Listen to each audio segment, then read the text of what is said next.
Bonjour à tous, bienvenue à ce webinaire consacré à la certification professionnelle.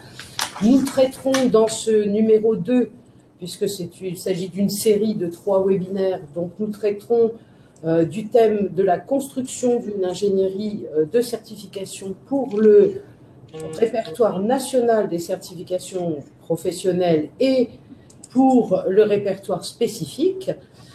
Donc aujourd'hui, nous aurons, comme dans notre webinaire numéro 1, l'intervention de Michael Charby, qui est directeur de la certification professionnelle de France Compétences.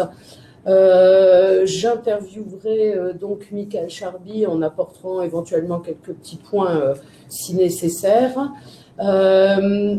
Modératrice des questions des participants, ce sera Alice Viellajus, et j'ai une autre collègue aussi qui travaille à la modération des questions, qui est Leïla Ben Saleh. En introduction, je vais reparler de la certification professionnelle, même si j'ai bien entendu dans les commentaires la dernière fois que certains d'entre vous l'avaient déjà entendu, cette introduction, mais malheureusement, on est obligé de tenir compte des participants qui assisteraient pour la première fois à nos webinaires et donc de leur partager le vocabulaire commun. Et donc, la pédagogie étant l'art de la répétition, et cette introduction durant que 5 minutes, au pire, si vous l'avez déjà entendu, vous allez prendre un petit café. Ensuite, on aura un entretien avec Michael Charby, et puis on aura dans cet entretien plusieurs points qu'on va traiter: préciser le périmètre de la certification, écrire en compétences pour rédiger des référentiels, construire des blocs de compétences et évaluer des compétences. Et donc là, j'attire votre attention sur le fait que l'on va organiser les questions selon 3 sous-thèmes. Donc, premier sous-thème, tout ce qui concerne le périmètre de la certification et l'écriture en compétences. Ensuite, deuxième sous-thème, la construction des blocs de compétences. Et ensuite, l'évaluation des compétences. Et donc, on répartira les questions au regard des thèmes qui vont être traités dans l'entretien. Une petite recommandation également. Nous avons 2 instructrices de France Compétences qui vont répondre à des questions sur le chat, et je remercie énormément donc les participants de ne pas répondre eux-mêmes, même s'ils ont les réponses aux questions qui sont posées, parce que sinon ça inclut de la confusion entre qui a répondu à quoi. Est-ce que c'est Centre Info ou France Compétences, ou est-ce que c'est des participants extérieurs? Donc je vous remercie en tant que participant de ne pas répondre aux questions qui sont posées. On les prendra, nous, directement à l'oral, ou les instructrices de France Compétences les prendront. Et puis, dernière petite recommandation, il serait bon de poser vos questions une fois qu'effectivement on a pu vous expliquer un petit peu les bases de ce que France Compétences préconise, par exemple en termes d'écriture en compétences. Et puis ensuite, posez vos questions, parce qu'on va vous donner un peu les clés de lecture de tout ça, et c'est le but de ce webinaire. Donc, en termes d'introduction, qu'est-ce que la certification professionnelle? Et il faut que je rappelle quelques petits principes, comme le fait que la certification professionnelle, c'est la certification des personnes. Donc, par exemple, on la distingue de la certification qualité, qui est la certification des organismes de formation. Une certification professionnelle, c'est un processus de vérification d'une maîtrise professionnelle par une personne. Donc, il s'agit de faire passer les candidats un par un dans un processus d'évaluation qui va être conduit par un jury. Donc, au niveau de la compétence, on avait, nous, à Centre Info, une définition en usage, c'est-à-dire une action ou un comportement professionnel observable résultant d'une combinaison de connaissances, de savoir-faire et d'aptitudes, qui sont différents éléments qu'on peut avoir acquis, soit en formation, soit par l'expérience. Et puis France Compétences a, depuis juin 2019, promulgué une définition qui est: la compétence est une mobilisation de manière pertinente de ses ressources. Par exemple, on y retrouve les savoirs, les savoir-faire techniques et les savoir-faire relationnels, par exemple, et les ressources également de son environnement dans des situations diverses pour exercer une activité en fonction d'objectifs à finalité professionnelle à atteindre. Et ce qu'on voit dans cette définition, c'est qu'il s'agit d'une action ou d'un comportement observable qui va être réalisé dans une activité concrète qui est celle qui est visée par la certification. Le champ de la certification ne doit pas être confondu avec le champ de la formation, par conséquent. On a d'un côté les parcours, la formation, l'expérience, et de l'autre côté, la certification qui est une évaluation des compétences par un jury. Donc, par conséquent, on ne va pas confondre une certification avec une action de formation. C'est très différent. L'action de formation, c'est ce qui permet de conduire le candidat vers une action de certification, de le préparer et qu'in fine, il puisse mettre en œuvre ses compétences. Donc, on a l'objet de la certification aussi, qui sont les compétences, et donc pas les connaissances, les savoir-faire, les attitudes, même si on sait que c'est utile à la réalisation des compétences, mais on ne va pas évaluer tout ça, on va évaluer sur le résultat. Donc, on est sur de l'évaluation sommative, l'évaluation des compétences qui se différencie de l'évaluation donc des connaissances, qui est l'évaluation formative et qui permet à l'apprenant et au formateur de se repérer dans l'avancée de l'apprenant dans son parcours d'acquisition d'un certain nombre d'éléments comme les connaissances, les savoir-faire et différentes aptitudes permettant de mettre en œuvre sa compétence. Aujourd'hui, les organismes qui sont porteurs de projets, ceux qui souhaitent demander l'enregistrement d'une certification à l'un des deux répertoires nationaux, soit le RNCP, le répertoire national, ou le répertoire spécifique, doivent en amont évidemment connaître les attendus de France Compétences en matière d'ingénierie de la certification. On a vu dans le premier webinaire, que vous pouvez revoir en replay pour ceux qui ne l'ont pas vu, l'angle des différents projets de certification, soit visant le RNCP, soit visant le répertoire spécifique.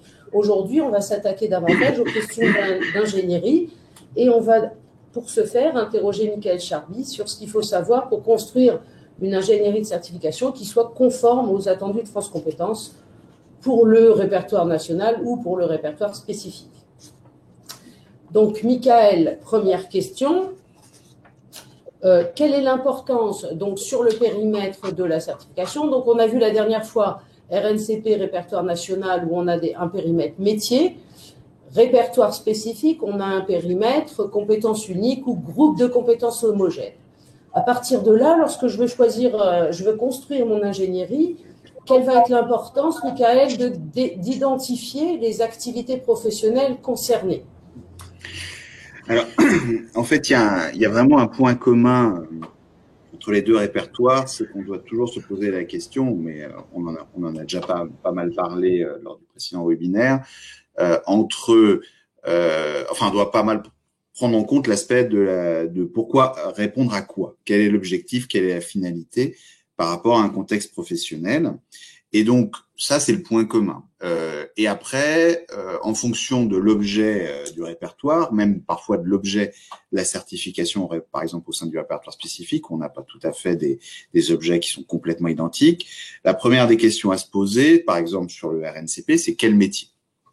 C'est-à-dire, je vise quoi comme métier? D'ailleurs, ça peut être une réponse au pluriel, c'est-à-dire on peut cibler plusieurs métiers, plusieurs emplois types derrière une certification, à condition qu'il y ait une cohérence d'ensemble avec des compétences communes, des activités communes et, je dirais, des variantes d'exercice qui justifient leur attachement au sein d'une certification unique. Et bien entendu, plus on monte en niveau de qualification, plus il est possible d'avoir une pluralité de conditions d'exercice et un poids peut-être plus fort aussi des compétences transversales. Donc, déjà, au RNCP, première question, c'est je cible quoi et je cible quoi comme métier en termes d'ensemble cohérent. Sur le répertoire spécifique, c'est un peu différent. C'est-à-dire que on avait bien fait la distinction la dernière fois entre le répertoire spécifique en tant que spécialisation métier ou en tant que compétence complémentaire plutôt transversale. On n'y répond pas tout à fait de la même manière. C'est-à-dire que dans la spécialisation, la première des questions à se poser, c'est quel public, hein. C'est-à-dire je vise qui, c'est quoi l'objectif pour des professionnels qui exercent déjà le métier de se spécialiser et quelle est la valeur de cette spécialisation. Donc ça, et là, l'un des éléments qui va être vraiment central, c'est je vise quel public pour quelle finalité. Et quand je suis sur de la compétence transversale, je peux bien entendu me poser la question des publics, hein, il ne s'agit pas d'oublier ça. Par exemple, une certification sur le management qui distinguerait pas bien selon qu'on cible des managers stratégiques ou des managers opérationnels, forcément ça taperait un petit peu à côté. Mais on va plus regarder le contexte professionnel, c'est-à-dire dans quel contexte professionnel cette certification est censée s'insérer, qu'est-ce qu'elle apporte en termes de plus-value. Donc, le périmètre, c'est vraiment répondre à ces questions-là qui sont globalement les mêmes, mais vous avez vu, selon les répertoires. Et après, une fois qu'on a répondu à cette première question, on rentre dans une autre phase, notamment au RNCP, qui est l'analyse des situations de travail.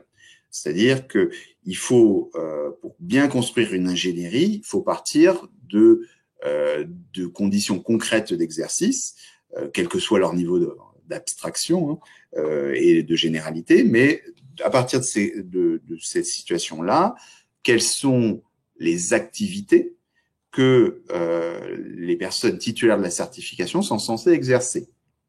Et ça, au répertoire spécifique, on n'a pas de référentiel d'activité, hein, c'est la loi dit référentiel de compétences, référentiel d'évaluation, mais pour autant, il faut quand même penser l'activité, c'est-à-dire qu'est-ce qu'on doit mettre en œuvre concrètement en lien avec la finalité de la certification. Et donc, sur le RNCP, une fois qu'on a pensé le métier, il faut le définir, c'est-à-dire concrètement, je mets quoi dedans, c'est-à-dire quelles sont les activités qu'un professionnel est censé réaliser. Alors les activités, ça signifie pas les tâches, hein. Les tâches, c'est un degré plus fin de réalisation. L'activité doit garder quand même, doit rester un petit peu macro, c'est-à-dire il y a quand même on ne doit pas avoir un référentiel d'activité avec 250 activités. C'est pas bon. C'est quand vous êtes à ce niveau-là, c'est que vous êtes au stade de la tâche. Et donc, faut remonter un petit peu pour avoir. Alors, il n'y a pas de chiffre parfait, hein, mais il y a au moins une dizaine, une quinzaine d'activités sur chaque certification RNCP au minimum, jusqu'à potentiellement une centaine.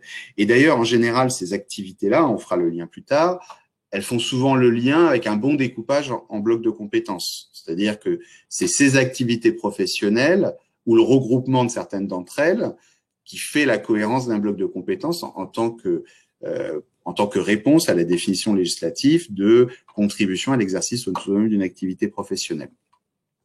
Et donc, moi je dis souvent, le référentiel d'activité, c'est la fondation de la certification. C'est-à-dire si vous n'avez pas bien pensé cette étape-là, c'est-à-dire si vous n'avez pas posé le sujet des activités réalisées, nécessairement, vous construisez le reste de l'édifice sur du sable. Hein, c'est-à-dire, il y aura des éléments qui manqueront, quelle que soit la pertinence de vos évaluations, quelle que soit la pertinence des compétences que vous aurez identifiées, le lien avec le métier, le lien avec les activités du métier ne sera pas visible ou apparent. Et donc, c'est là où potentiellement il y a des erreurs, des problèmes de cohérence. Et donc vraiment, cette première étape, elle est centrale. Après, il y a encore des étapes importantes, hein, on va y venir, mais une bonne analyse des situations de travail permet de bien délimiter le périmètre, de bien délimiter aussi l'objectif, parce que l'objectif, certes, il y a la compétence, mais l'objectif, c'est que le professionnel puisse exercer ses activités, donc en lien avec son métier. Donc, quelque part, il y a quand même une notion d'objectif derrière l'activité professionnelle. C'est pas que qui est sur une logique d'objectif. Et ce qui est vraiment important sur aussi de se dire derrière l'activité professionnelle, c'est que il ne s'agit pas toujours, notamment parce qu'on parle d'organisation de travail, de penser que le poste de travail tel qu'il est aujourd'hui dans l'entreprise. Il peut y avoir des éléments de prospectif qui sont intégrés. C'est-à-dire, vous avez les postes de travail tels qu'ils sont exercés généralement, qui doit être le socle, la base, parce qu'il ne s'agit pas de former des personnes à des compétences ou à des activités qu'elles ne vont pas exercer concrètement dans l'entreprise au sortir de la certification. Mais pour autant, bien entendu, on sait que parfois, l'évolution des postes de travail n'est pas forcément le premier mouvement. C'est-à-dire que parfois, on a d'ailleurs, on a même certaines certifications qui parfois sont motrices de l'évolution des organisations de travail.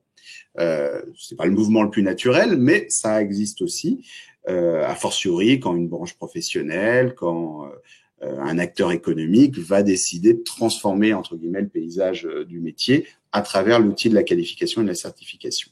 Et donc, vous pouvez intégrer ces éléments-là. La difficulté, c'est le dosage, c'est-à-dire entre quelque chose qui soit pas hors sol et quelque chose qui intègre un peu ces évolutions-là et ces problématiques-là, même si on les retrouve pas forcément tout de suite maintenant sur tous les postes de travail. Donc ça, c'est pour ça d'ailleurs que la certification n'est jamais une science exacte. C'est là où il y a la marge d'appréciation et la marge de comment dire de subjectivité que peut avoir le certificateur. Et d'ailleurs, à ce niveau-là, c'est pas notre rôle de l'évaluer. Nous, ce qu'on va évaluer, c'est est-ce qu'il y a un déséquilibre majeur entre ce qu'est la compétence d'aujourd'hui et ce que la compétence de demain et le bon équilibre d'ensemble. Mais après, si c'est un tout petit peu dosé dans un sens ou dans l'autre, c'est pas à nous de l'apprécier. Ça, c'est le certificateur et ça sera à lui de le faire vivre et de le penser dans sa mise en œuvre. Pour rentrer un petit peu aussi un peu plus précisément dans l'écriture à proprement parler des compétences, qu'est-ce que vous pouvez nous dire des attendus de France Compétences en matière d'écriture de compétences, justement? Alors, d'ailleurs, je vais répondre à une petite question parce que je la trouve très pertinente. Est-il pertinent de poser le avant de poser le référentiel d'audit un professionnel? Oui, très bonne méthode. Allez consulter les professionnels, regardez concrètement dans la situation de l'entreprise ce qu'ils font de manière concrète et pas abstraite, simplement avec des études. Si vous avez ça, c'est toujours un élément important. Ne pas toujours prendre des études ou s'adresser à des experts, mais aller directement à la source, c'est-à-dire le professionnel.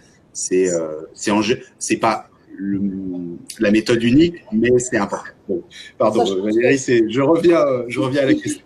Si j'ai juste une petite précision par rapport à ce qui complète un peu aussi ce que vous dites, c'est que les référentiels des métiers qui existent déjà, donc par exception, les métiers émergents ne sont pas dans ce groupe-là, mais pour les métiers qui existent déjà, l'organisme de formation n'est pas censé inventer un nouveau référentiel. Il doit aller voir, récupérer des fiches de poste, voir comment ce métier est présenté par les branches professionnelles, notamment dans leur référentiel sur les observatoires paritaires des métiers et des qualifications.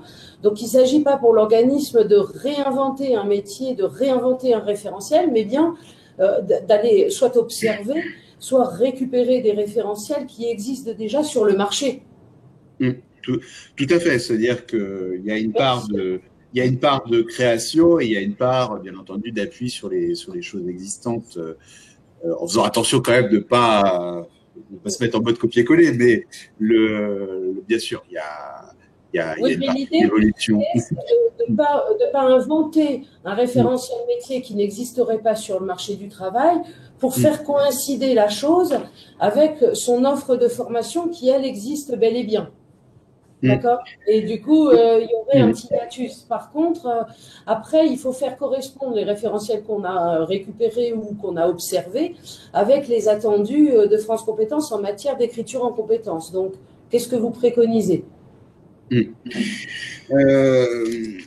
non, il faut bien sûr s'inscrire dans un environnement. Après, comme vous l'indiquez, Valérie, plus l'environnement est clair, précis, étayé, notamment par des études des observatoires de branche ou des positionnements clairs des partenaires sociaux sur certains métiers ou sur certaines compétences, plus bien entendu, il faut se mettre dans les rails de ces choses-là. Mais en pouvant avoir bien sûr une analyse divergente, hein, c'est pas interdit. Hein, c'est juste que ça fait une base et une structure du travail.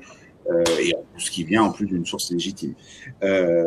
Mais on sait bien que le paysage est un peu hétéroclite sur le sujet. Il y a des endroits qui sont pas assez couverts de ce point de vue-là et sur lesquels, à ce moment-là, l'organisme de formation qui prend la responsabilité d'être organisme certificateur va avoir un travail d'analyse de l'expression de travail qui va être plus important que pour d'autres. Donc, pour revenir sur le sujet des compétences, alors, tout d'abord, ça me permet de faire la liaison aussi sur un élément important. Il n'y a pas un bon référentiel d'activité, un mauvais référentiel de compétences, un bon référentiel d'évaluation. Tout ça, c'est un ensemble. C'est-à-dire que ce qui compte, c'est la cohérence d'ensemble de ce qui nous est proposé. Tout ça, c'est un chaînage. C'est-à-dire que on a l'activité qui identifie le périmètre, la compétence, schématiquement, hein, je vais y revenir de manière plus détaillée, c'est qu'est-ce que je mobilise pour réaliser ces activités. Et l'évaluation, c'est quelles sont les modalités pratiques d'évaluation et quels sont les critères associés aux compétences pour pouvoir apprécier que les compétences sont bien acquises. Donc, vous voyez, c'est un ensemble, c'est un tout. On peut pas on peut avoir des objets très bien formés, très bien formalisés et très bien posés, mais s'ils ne se coordonnent pas entre eux, c'est presque pire qu'un référentiel moins bien fait, mais qui a sa cohérence d'ensemble. Donc ça, c'est vraiment un point d'attention, c'est que tout ça doit être pensé, chaîné et articulé. Par exemple, je mobilise aussi en termes d'action ou de comportement observable. C'est pas ce que je mobilise en termes de connaissances, en termes de savoir. Oui, oui, tout à fait. Ce que j'ai à faire quotidiennement ou plus occasionnellement pour réaliser l'activité visée dans le cadre d'un référentiel métier ou bien pour réaliser l'intitulé de la certification lorsqu'il s'agit d'un périmètre répertoire spécifique. Oui, non, tout à fait. Et ça va être vraiment un élément important parce que on a parfois des activités qui sont pas couvertes par des compétences. On a parfois des compétences qui ne sont pas évaluées. C'est-à-dire que toujours faire attention à, voilà, ça doit se parler ensemble. Ou alors, si jamais pour une raison X ou Y, telle ou telle compétence n'est pas le cœur de l'évaluation, il faut le préciser hein, et expliquer pourquoi. Donc voilà, ça c'était le sujet de la cohérence d'ensemble. Donc, sur la compétence, qui est le cœur donc de la machine quand même malgré tout, c'est en effet il faut voir la compétence comme la mobilisation de manière pertinente des ressources, savoir-faire, technique, savoir-être, et de celles dans l'environnement, dans des situations diverses, pour pouvoir exercer une activité en fonction d'objectifs à finalité professionnelle. C'est-à-dire, quelles ressources je mobilise pour réaliser mon activité. Le résultat doit pouvoir être bien sûr évaluable, sinon ça pose la question de l'insérer dans le référentiel de compétences. Et enfin, la compétence s'apprécie comme un acquis d'apprentissage selon des modalités adaptées permettant d'en certifier la possession et au regard de l'atteinte d'un résultat qui vise un niveau d'exigence prédéterminé. C'est-à-dire que dans la compétence et dans les critères d'évaluation, on doit faire ressortir le niveau d'exigence attendu. C'est-à-dire que une compétence, c'est qu'est-ce que je mobilise pour réaliser l'activité, mais c'est aussi à travers la manière dont la compétence est formulée, le niveau d'exigence le standard attendu par la certification. Ce qui est loin d'être neutre par rapport à deux sujets. Le premier, c'est par rapport à la finalité de l'exercice en entreprise. C'est-à-dire, quel est le niveau d'exigence attendu, c'est aussi quel est le niveau d'exigence attendu des organisations de travail. Parfois des réglementations aussi. Hein, on parle là des sujets de sécurité, et au-delà de cette finalité entre guillemets dans la satisfaction du résultat, au RNCP se posera la question, à travers le niveau d'exigence, à travers la nature des compétences, du positionnement de la certification en termes de niveau. C'est-à-dire que quand on évalue le niveau d'une certification, on regarde plein d'éléments, mais l'élément central, c'est quand même l'identification, la nature des compétences.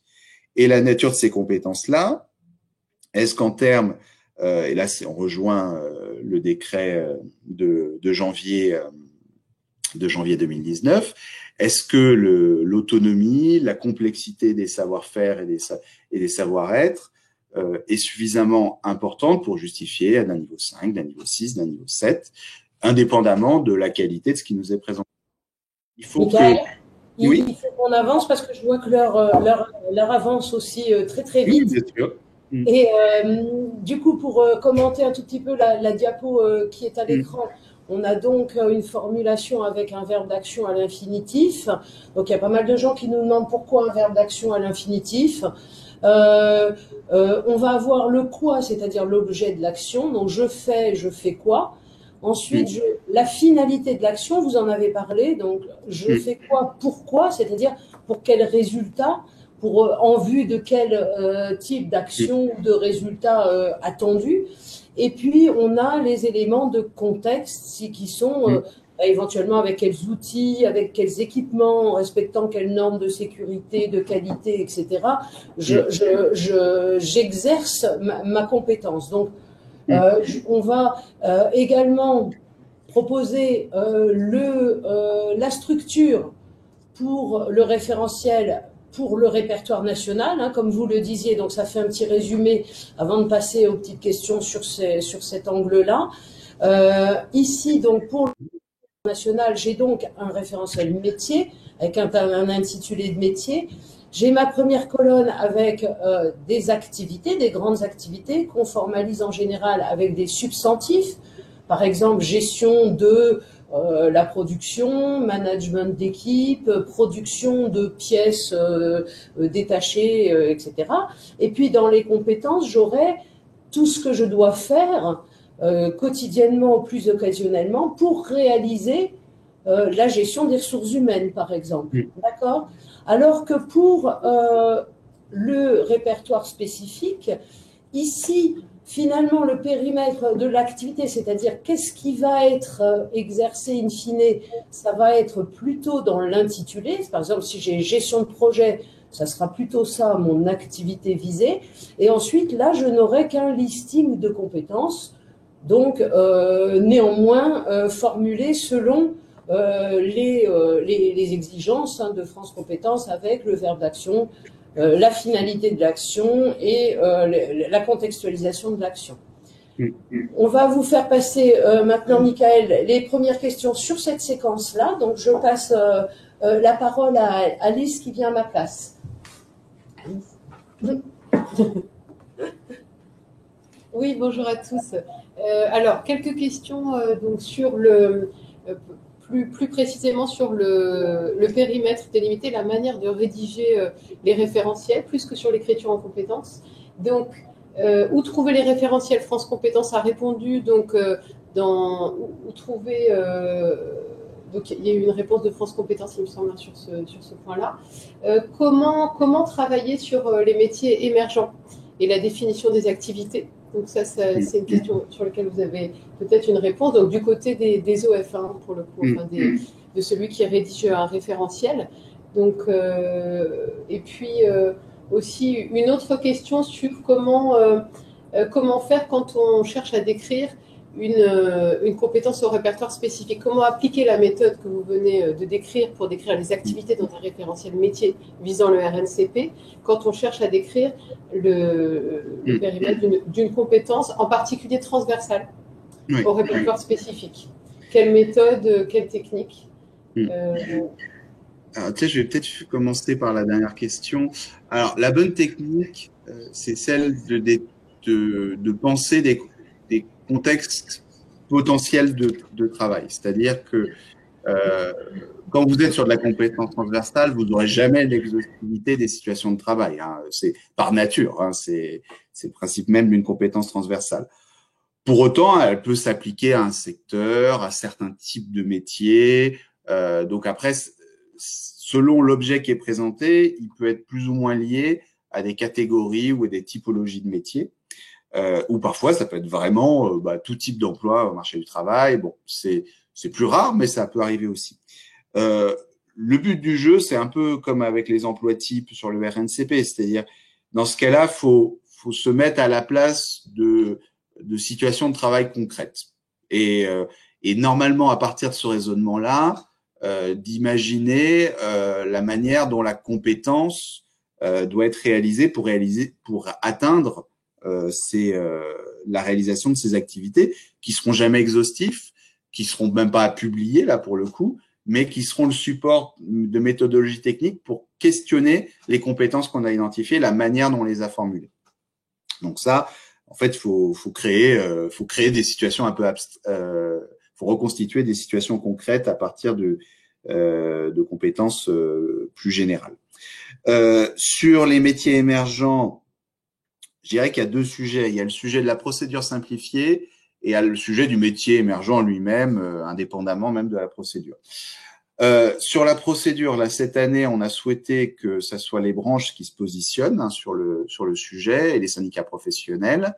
Et l'intérêt de ce positionnement dans l'identification de ces métiers-là, c'est que ça signifie que la branche va communiquer à fonction d'études, d'observations, qui vont nous permettre nous-mêmes de nous positionner et de faire positionner la commission et que la commission de la certification professionnelle délibère sur le sujet. Et donc, nécessairement, les métiers qui seront reconnus, la branche ou le syndicat professionnel qui aura proposé ça pourra bien entendu communiquer sur les éléments qu'elle a pu établir permettant de justifier la reconnaissance de ce métier au titre des métiers émergents ou en forte évolution. Donc, voilà, ça sera un support sur lequel les organismes pourront travailler. Pour ce qui est du métier émergent indépendamment de la procédure elle-même, en fait, c'est tout le sujet de quels sont les moyens qu'on a en termes d'ingénierie de compétences, en termes de veille, en termes d'études, en termes d'analyse des situations de travail. C'est sûr que quand on se positionne sur un métier émergent ou en forte évolution, c'est qu'on sent en tant qu'organisme que le marché du travail est en train de changer, qu'il y a des choses qui bougent. Parfois, il y a des articles, parfois, c'est des témoignages, parfois, c'est les relations interpersonnelles qui permettent de l'identifier. Donc, c'est pas simple. Après, ça a l'avantage de vous positionner sur l'évolution qui vient. Donc, ça peut valoir de s'y investir. Mais bien sûr, dans ces cas-là, il y a un besoin en ingénierie qui est plus fort et une analyse, une observation qui est plus forte. Et on peut moins faire ce qu'indiquait Valérie, c'est-à-dire s'appuyer sur des choses existantes. Là, forcément, il y a un travail d'analyse et d'observation qui est exigeant, qui présente vraiment un avantage, mais qui est plus exigeant. Un croisement peut-être alors entre les méthodes présentées par Valérie et les travaux sectoriels ou des branches peut-être qui sont disponibles et qui permettent de recueillir de l'information sur les évolutions. Avec juste une petite nuance aussi que je n'ai pas précisée, le métier émergent pur, ça n'existe pas. C'est-à-dire qu'un métier émergent, c'est forcément la recomposition de quelque chose. C'est-à-dire qu'il y a toujours un socle de choses qui est exercé dans un autre cadre. Voilà, quand vous faites de la rénovation énergétique, certes, il y a tout le lot des compétences spécifiques à la rénovation énergétique qui peuvent être nouvelles. Pour autant, il y a toutes les compétences liées, par exemple, au bâtiment qui étaient déjà existantes. Donc, il y a toujours une partie de la construction qui doit s'appuyer sur des choses qui étaient déjà présentes et existantes. Une dernière question. Je crois que vous ne l'avez pas évoqué, à moins que ça m'ait échappé. Dans le référentiel, ne précisez que les compétences à évaluer. Je ne suis pas sûre que vous Oui, oui, il faut. Question importante. Ouais. Si la compétence est dans le référentiel mais qu'elle n'est pas évaluée, c'est-à-dire qu'elle n'est pas certifiée, ça veut dire qu'elle n'a pas été présente dans le référentiel. Si vous pensez que la compétence n'est pas à évaluer, c'est qu'il y a deux raisons. Soit elle est quasiment impossible à évaluer, donc ça répond pas, elle peut pas être certifiée. Soit qu'elle est mineure, qu'elle présente un élément, on va dire, secondaire par rapport à ce qui est nécessaire à l'exercice du métier. Et à ce moment-là, ça sert à rien de la faire figurer dans le référentiel. Merci beaucoup. Je repasse la parole à Valérie.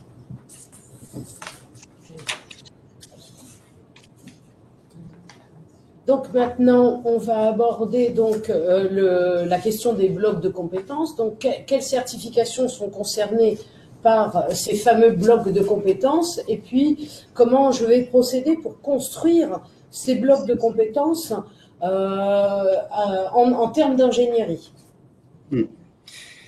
Alors, sur les blocs de compétences, comme je vous l'ai dit au début, il faut le penser en lien avec les activités. C'est-à-dire, ne pensez pas le bloc de compétences d'abord en pensant les compétences. C'est-à-dire, il faut d'abord identifier un ensemble cohérent d'activités qui méritent d'être regroupées entre elles et qui sont suffisamment consistantes pour contribuer à l'exercice d'une activité autonome.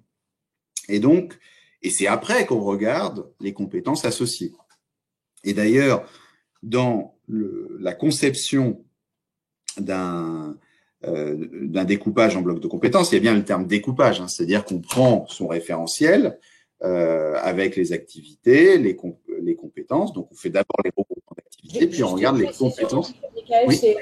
Je prends quel référentiel? Parce qu'en fait, comme on n'a pas répondu à la première question, c'est quelles certifications sont structurées en blocs de compétences? Ce sont celles du répertoire national unique. Ah oui, du RNCP, oui, bien sûr. Donc, on prend le référentiel métier de base pour base de la structuration des blocs de compétences. Donc, celui qu'on a vu avec la colonne activité et la colonne compétences à côté. Voilà. Enfin, on fait d'abord le découpage avec la colonne activité, puis après, on regarde les compétences qui sont associées à ces activités. C'est-à-dire qu'on faut pas inverser le raisonnement. C'est-à-dire que on pense d'abord la cohérence des activités, puis après, on regarde les compétences associées. Comment dire, c'est la petite subtilité se trouve même dans la rédaction elle-même de la loi. C'est-à-dire quand on dit que le bloc de compétences contribue à l'exercice autonome d'une activité, d'une ou plusieurs activités professionnelles, ça veut tout dire. Ça veut dire que certes, c'est un regroupement de compétences, mais qui doit avoir comme cohérence première la réalisation d'une activité professionnelle. Donc, ça, c'est le premier principe. Ensuite, il faut se poser la question de l'exercice autonome, c'est-à-dire contribuer à l'exercice autonome d'une activité. Ça veut dire qu'en gros, il faut que cette logique, que vous toujours se poser la question, est-ce que dans ce bloc, l'ensemble des compétences que j'ai identifiées permettent d'exercer réellement l'activité? Et ça, c'est important, notamment sur les compétences transversales. C'est-à-dire, si j'ai des compétences transversales qui sont propres à l'ensemble du métier, mais que je n'identifie que dans un seul de mes blocs, c'est-à-dire que les autres blocs ne permettent pas cet exercice autonome. Et donc, ils peuvent pas se penser comme quelque chose qui va pouvoir avoir une finalité en termes d'employabilité. Et au-delà de la compétence transversale, attention au sujet sécurité, hein, c'est-à-dire les compétences liées aux réglementations à la sécurité du travail, c'est pas un bloc à part, c'est dans chacun des blocs. Enfin, en tout cas, chacun des blocs, si ça correspond bien à l'activité concernée. Donc, voilà un peu Et ensuite, le dernier aspect, ça va faire le lien un peu avec la problématique des évaluations, chaque bloc de compétences doit pouvoir être évalué et faire l'objet de la délivrance d'un certificat. Et donc, de ce point de vue-là, toujours avoir en tête que si vous mettez en œuvre un bloc de compétences, vous devez avoir des épreuves qui sont rattachées à ce bloc de compétences. Donc, là aussi, attention au découpage trop fin. Ça pose question au niveau de l'exercice autonome d'une activité professionnelle. Ça peut aussi poser une question sur est-ce qu'il y a des épreuves d'évaluation qui sont bien rattachables à ce bloc de compétences.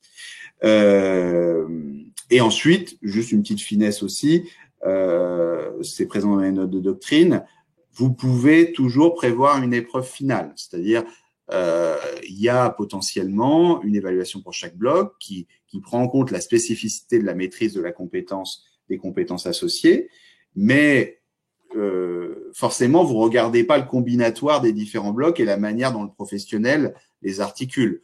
Donc, si ça vous paraît pertinent, mais c'est loin d'être une obligation, vous pouvez prévoir une évaluation finale qui est, elle seule, permet la validation de la totalité de la certification professionnelle. Et ensuite, donc voilà, sur les blocs, voilà les éléments principaux. Aussi, la petite erreur qui parfois est faite, c'est les durées de validité. Il n'y a pas de durée de validité sur un bloc. C'est quand puisqu'il est certifiant. C'est-à-dire que vous avez certifié à un instant T des compétences. Donc, ces compétences, elles sont acquises à vie. Il n'y a pas de… Après, dans le parcours d'acquisition de la qualification, de la certification, vous pouvez mettre des durées de validité associées à ces parcours. On va prendre un exemple simple. Vous avez une certification qui arrive à échéance, enfin qui arrive bientôt à échéance. Vous avez des personnes qui ont validé des blocs de compétences de votre ancienne certification, sauf que manque de peau, cette activité-là, bon bah, elle est plus là. Hein, c'est-à-dire, elle est plus vraiment dans le métier, ou alors elle nécessite un niveau d'expertise nettement supérieur.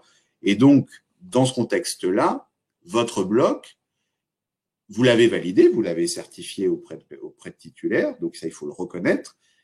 Mais dans votre nouvelle ingénierie de certification, dans votre nouvelle version de la certification, bah, ça n'a pas de sens. Et même, c'est même à éviter, parce que ça veut dire que vous reconnaîtriez des compétences sur un objet actuel, sur des choses qui sont devenues obsolètes. Donc, ça aussi, hein, c'est vraiment un point qu'on retrouve souvent, l'erreur sur la durée de validité. Vous êtes obligé de délivrer un bloc de compétences. Par contre, au-delà de la durée de validité de votre certification dans son enregistrement RNCP, s'il y a eu une évolution, et seulement s'il y a eu une évolution des activités ou des compétences associées, vous pouvez considérer que les anciens blocs permettent pas la suite du parcours. Ça, c'est votre liberté de certificateur. Bien, donc on a compris que les blocs de compétences concernaient les certifications uniquement du répertoire national, parce que celles du répertoire spécifique, elles ne sont pas concernées par cette structuration en bloc de compétences. Hein, c'est un vocable qui est réservé pour les certifications du répertoire national, et qu'on allait partir du référentiel d'activité du métier visé, de manière à construire des objets qui sont cohérents avec l'exercice de ce métier. Je vais donc repasser la parole à Alice pour qu'elle vous pose les quelques questions qu'on a reçues sur cette thématique avant d'enchaîner sur l'évaluation des compétences. Oui, alors deux questions, une première double et puis après une deuxième question. Donc la première question, c'est comment vous distinguez activité et bloc de compétences? Est-ce que activité, quelle est la différence entre une activité et un bloc de compétences? Et donc, est-ce qu'il est logique, est-ce que le plus logique est de découper le référentiel en associant une activité égale un bloc de compétences? Alors, ça peut être une relation univoque, c'est-à-dire une activité égale un bloc, tout comme un bloc peut être le regroupement de plusieurs activités professionnelles. Il faut que l'activité, elle ait un sens en termes d'employabilité. C'est-à-dire, si votre activité, certes, par exemple, on va prendre un exemple simple, quelqu'un qui va intervenir sur un chantier, qui va préparer le chantier. En général, on recrute rarement quelqu'un juste sur la préparation du chantier. À part quelques métiers, quelques situations particulières, hein, je vulgarise un peu. Mais donc, faire un bloc préparation du chantier, ça, du point de vue de l'employabilité, du point de vue du parcours professionnel, ça saute pas aux yeux en termes de plus-value. Pourtant, ça correspond bien à une activité. Donc, il faut parfois se poser la question de la manière dont j'agence certaines activités, mais parfois, en effet, une activité peut être égale à un bloc, à condition vraiment de se poser la question de l'employabilité associée. La bonne question à se poser, c'est est-ce qu'un employeur pourrait recruter quelqu'un sur le fondement de ce bloc. C'est-à-dire, même si c'est pour de la courte durée, même si c'est sur de l'emploi précaire, même si ça serait dans des conditions qui ne seraient pas les mêmes que celles qu'il y aurait en cas de possession de l'ensemble de la certification, est-ce qu'un employeur, il peut avoir une action de recrutement sur quelqu'un qui détient ce bloc? Si la réponse est non, c'est que le découpage est trop fin et pas adapté, et qu'il aurait fallu regrouper et agencer les activités autrement. Question sur comment penser l'articulation, l'éventuelle articulation entre des blocs de compétences et des certifications, des blocs de compétences de certification CP et des certifications inscrites au répertoire spécifique qui, Excusez-moi, c'est un peu coupé, je ne vous ai pas bien entendu. Comment penser l'éventuelle articulation entre des blocs de compétences d'une certification inscrite au RNCP et une certification inscrite au RS? Quelle relation il peut y avoir entre ces deux grains-là et quelle articulation il peut y avoir entre l'un et l'autre, étant donné qu'au répertoire spécifique, les certifications ne sont pas susceptibles, ne peuvent pas être découpées en blocs de compétences, mais est-ce qu'il peut y avoir une articulation ou pas entre un bloc de compétences certification RNCP et une certification RS? La loi le prévoit dans un cas de figure qui est de dire que une certification au répertoire spécifique peut trouver son équivalence dans un bloc de compétences au RNCP. Et inversement d'ailleurs. Donc ça, cette articulation, elle a été prévue par le législateur. Ça répond pas à toutes les questions associées, parce que parfois on a des objets qui n'ont pas tout à fait le même périmètre. On peut avoir une certification au répertoire spécifique qui peut potentiellement, c'est extrêmement rare, mais couvrir le périmètre peut-être de 2 blocs de compétences. Ça dépend aussi comment ça a été fait en termes de finesse de découpage sur la certification RNCP. Mais là, pour le coup, juridiquement, on ne pourra pas reconnaître une équivalence. L'idée, c'est de dire, on a derrière le bloc de le répertoire spécifique, quand même, sa finalité principale et première, c'est la professionnalisation. C'est-à-dire, on est bien sur un outil qui s'adresse principalement à des gens qui exercent déjà un métier, qui ont déjà une qualification ou une expérience professionnelle qui leur permet l'exercice du métier, et on va compléter, actualiser, spécialiser.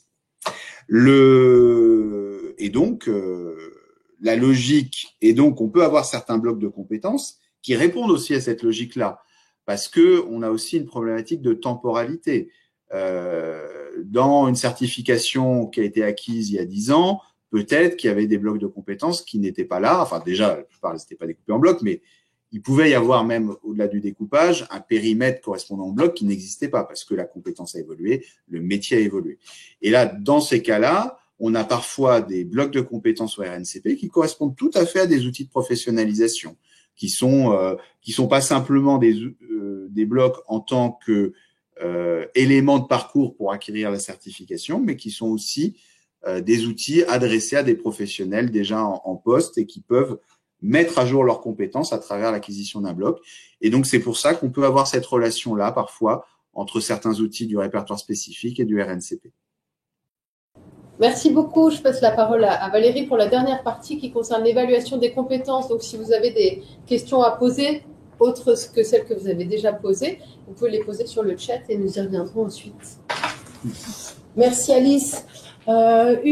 Juste avant de passer à la partie donc sur évaluer des compétences, il y avait une question qui était posée sur est-ce que je mets des compétences transversales dans chaque bloc ou est-ce que je fais un bloc avec la compétence transversale?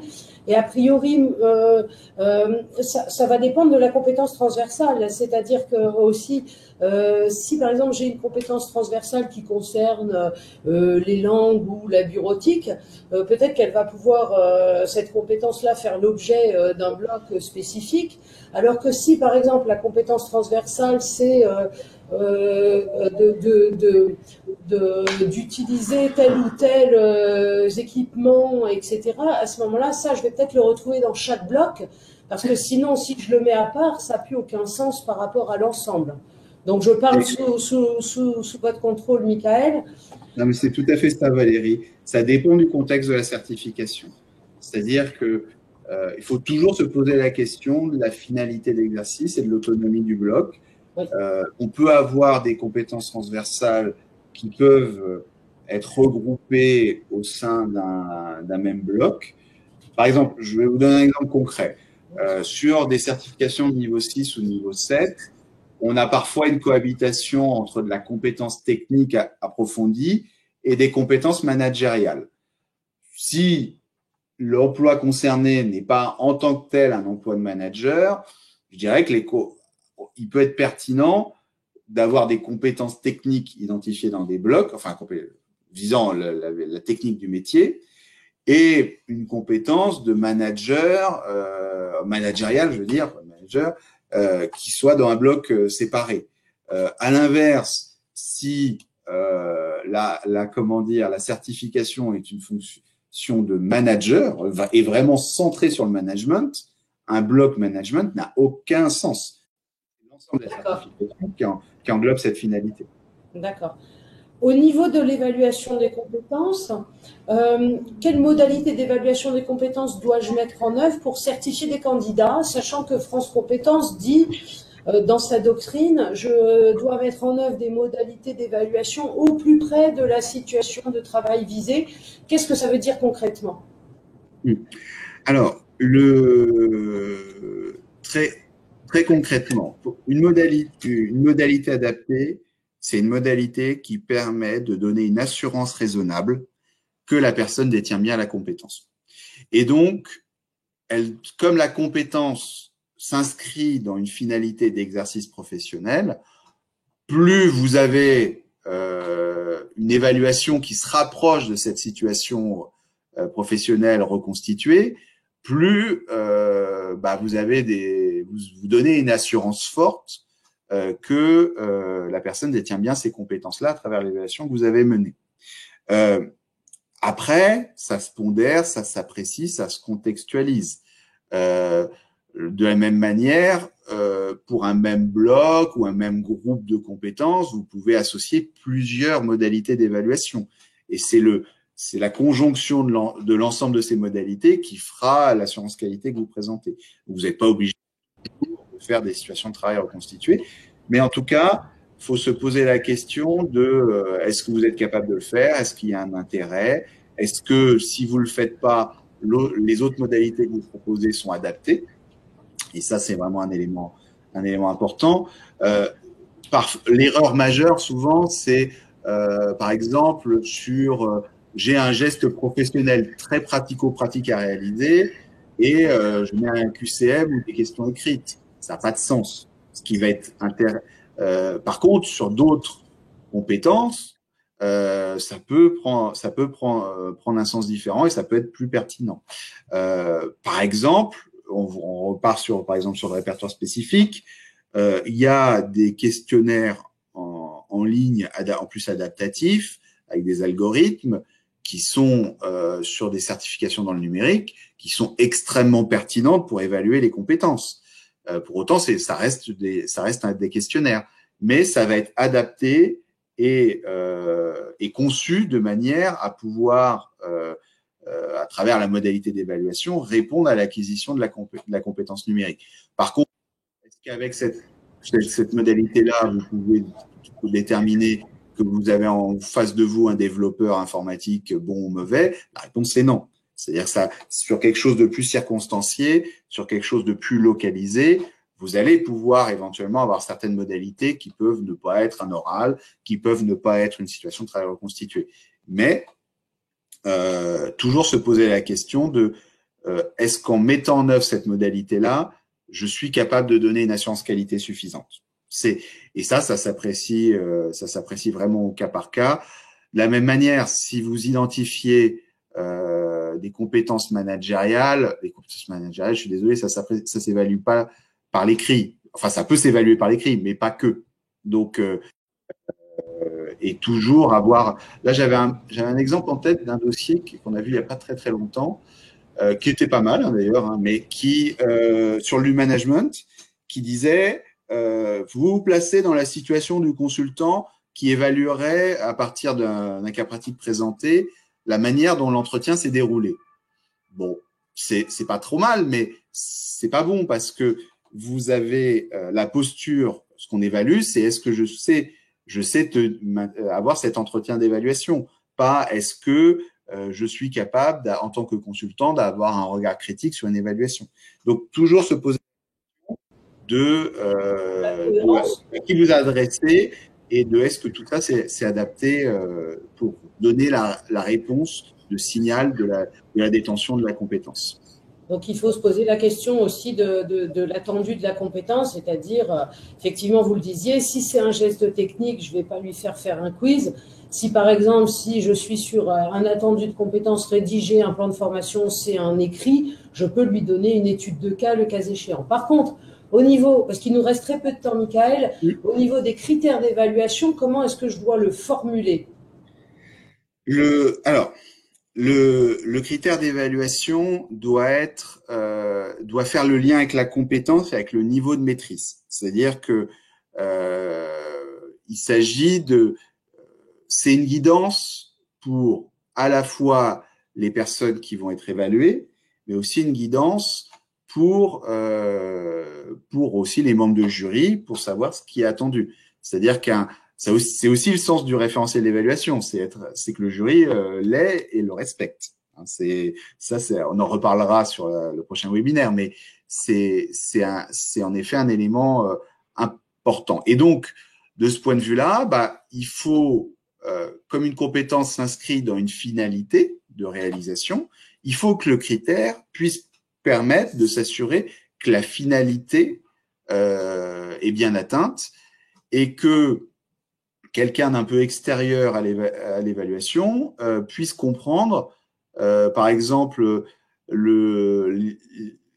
un critère d'évaluation qui dirait les attendus techniques sont atteints, ça reste trop général. Il faut des choses parfois un peu plus précises qui permettent de bien faire le lien et qui permettent aussi de cadrer l'exercice du jury pour éviter la subjectivité, une trop grande subjectivité dans un sens ou dans l'autre. Surtout considérer aussi le critère comme un seuil. Vous disiez, ça prouve un niveau de maîtrise, mais ça va être effectivement le niveau de maîtrise à partir duquel je vais pouvoir valider la compétence pour ce candidat-là. D'accord? On a pas mal de questions. Je vais repasser donc dans les quelques minutes qui nous restent la parole à Alice, de manière à ce qu'elle puisse vous proposer les questions. Alors, une dernière question que je viens de voir là sur le chat, très importante. Est-ce que tous les candidats à une certification doivent être évalués, par exemple, si quelqu'un ne voudrait pas? Donc, oui, là, évidemment, oui, soit forcément communiqué. Alors, oui, alors je mettrais juste une petite nuance, c'est-à-dire que dans l'inscription, dans le parcours, bien sûr, faut qu'il y ait la certification derrière. Par contre, tout organisme de formation ou tout organisme certificateur a une obligation de moyens.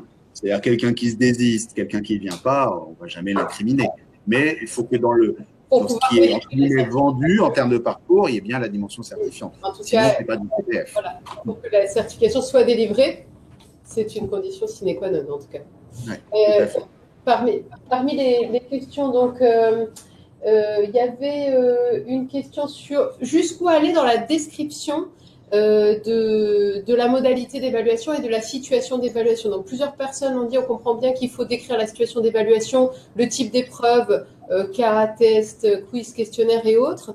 Et plusieurs personnes demandaient jusqu'où on va dans ce qu'on fournit au dossier. Par exemple, les grilles d'observation. Voilà. Est-ce qu'on donne tout l'outillage finalement du certificateur? Est-ce qu'il doit être versé au dossier, déposé pour justifier?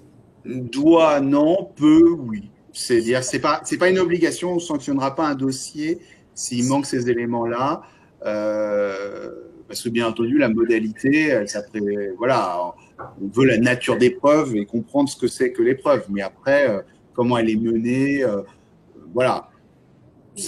Et d'ailleurs, ça sera pas évalué à ce moment-là au titre du critère sur les référentiels, ça va être évalué plutôt sur le critère qu'on examinera au prochain webinaire, c'est-à-dire sur le processus qualité de l'organisme. Mais c'est pas une obligation de nous le fournir. L'essentiel, c'est qu'on comprenne que la démarche est présente et qu'il y a un cadrage des évaluations. il y a eu quelques débats sur les conditions dans lesquelles on peut évaluer des candidats à une certification dans le cadre d'une activité de groupe, d'une activité évaluative de groupe. À quelles conditions ça peut se justifier selon vous? Ça, tout type de compétences qui mobilise un savoir-faire collectif et la réalisation d'un atteinte collectif peut être évaluée à travers un travail collectif, un oral collectif. Après, il ne faut pas que ça soit la modalité unique d'évaluation, mais ça peut, enfin voilà, moi, il y a quelques années, j'avais été jury sur le concours d'inspecteur du travail, il y avait un oral collectif, c'était extrêmement révélateur de la capacité à travailler ensemble ou pas. Donc, ça faisait aussi ressortir les compétences techniques ou pas. Donc, ça, c'est une modalité d'évaluation qui est tout à fait pertinente. Voilà, ne pas en faire la modalité unique, c'est bien. Bon, ça peut même être la modalité unique d'un bloc. Hein. L'essentiel, c'est d'individualiser l'évaluation derrière. Une dernière question sur l'évaluation des compétences transversales. Comment, quelques clés pour formuler des critères d'évaluation des compétences transversales, comment on peut réussir ça en tant que certificateur dans différents métiers? C'est un des éléments les plus compliqués. Hein. C'est-à-dire que on voit bien que sur les dossiers de compétences transversales, c'est le point faible. Sur la quasi-totalité des dossiers qu'on refuse. Sur la compétence en elle-même, en général, c'est pas très, par des certificateurs savent l'identifier. Après, comment je l'identifie à travers les modalités sont déjà un premier élément, puis les critères, c'est là où vraiment on est sur quelque chose de compliqué. Je pense qu'en la matière, il faut vraiment qu'il y ait un bon mix entre les modalités et les critères. C'est-à-dire que faut être très attentif quand on est sur de la compétence transversale, à avoir des modalités adaptées. Et là, d'ailleurs, sur la compétence transversale, l'évaluation collective, l'oral collectif est une excellente modalité. Donc, ça sera un élément qui nous rassurera, même si les critères sont peut-être un petit peu moins bien formulés. Et je fais aussi une petite réponse. Ça fait le lien avec le sujet de l'activité. C'est-à-dire que une compétence transversale, vous allez l'insérer dans un contexte professionnel. Et donc, il faudra dans la formulation de la compétence qu'elle reste quand même suffisamment abstraite pour être une compétence transversale. Mais par contre, vous pouvez être sur des choses plus fines en lien avec des activités concrètes au niveau des critères. Et donc, ça peut être des éléments qui rapprochent plus d'un cadre d'exercice dans le cadre du critère, des choses plus fines, plus resserrées, sur des situations concrètes. Ça nous choquera pas si vous passez de l'abstraction de la compétence qui peut concerner un nombre important de métiers à des critères qui seraient ciblés sur des grandes catégories de métiers et donc des choses plus fines avec des cadres d'exercice plus concrets. D'accord. Bien choisir la situation d'évaluation et quand il s'agit d'une compétence transversale qui est contextualisée à un métier, ça peut permettre de formuler des critères plus facilement observables, évaluables. Je repasse la parole à Valérie pour conclure sur ces sujets. Merci beaucoup. Oui, merci Alice pour toutes ces questions et merci Michael pour toutes ces réponses. On avait une dernière aussi question sur le nombre de critères. Et ça, effectivement, je peux donner un exemple un peu rigolo parce que, par exemple, on peut avoir une compétence qui est construire un mur en parpaing, par exemple, pour un maçon. Et derrière, en termes de critères, on peut avoir quasiment 15 critères pour cette compétence-là. C'est-à-dire, est-ce que le mur est droit dans les différents plans? Ça fait déjà 3 critères. Ensuite, est-ce qu'il est solide? Est-ce que le mortier a été réalisé dans les règles de l'art? Est-ce que la personne portait les équipements qu'il fallait porter? Est-ce qu'il a utilisé les outils qu'il fallait utiliser, etc. Donc là, vous voyez bien que on peut avoir pour une seule compétence un certain nombre de critères qui permettent d'évaluer que cette compétence est réellement acquise.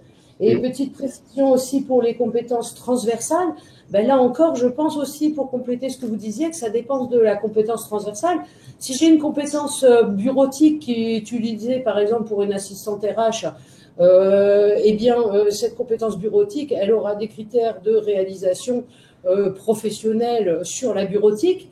Après, quand c'est des compétences en termes de management ou de créativité, là, c'est vrai qu'il peut, par exemple, y avoir la convocation d'un avis. Par exemple, j'avais vu pour les clowns d'intervention sociale, ben, effectivement, juger que les choses sont drôles, ça peut être, par exemple, par exemple, les 3 membres du jury, s'il y en a 2 au moins qui trouvent que l'intervention est drôle sur les 3, la compétence sera considérée comme validée. Donc, ça va vraiment à 2 extrêmes des compétences transversales de la bureautique et de la créativité, effectivement, ou du management.